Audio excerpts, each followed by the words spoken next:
नमस्कार, माझ्या मिनी ब्लॉगमध्ये तुमचं स्वागत आहे. आता इथे काल तर आईकडे गेलो होतो जेवायला आणि दिवस तिकडंच गेला होता. बघा इकडं मी आज सकाळी मस्तपैकी असे दिरडे करून घेतले होते.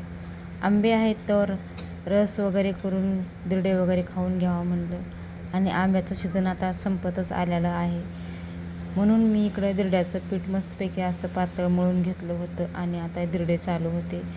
आणि खाली दिरडीमध्ये भरपूर दिरडे झाले होते. तर बघा असे मस्तपैकी दिरडे करत होते.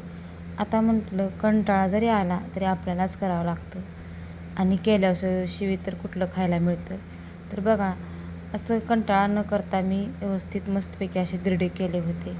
आणि लेकराला तरी कुठलं खायला भेटणार आपण केल्याशिवाय. आईची धडपड असते करायची काही. आणि इकडं कुकरमध्ये मस्तपैकी अशी खिचडी शिजवून घेतली होती आपल्या इंद्रायणी तांदूळाची. आणि एकीकडे वरण ठेवलं होतं. आता वरण, खिचडी आणि आमरस आणि दिरडे मस्तपैकी असं जेवण होतं. तर बघा हे आता ही दुसरी वेळेस आहे दिरडे करण्याची. आणखीन एक वेळेस करायचं. आता आमच्या इथं दिरडे, पुरणपोळी असे 3-4 वेळेस नियमानं करायचे असतात. आता अधिक महिना असल्यामुळे तर पुरणपोळी दररोज चालूच आहे. का तरी गाईला वगैरे निवेद द्यायचा असतो, म्हणजे धोंडे.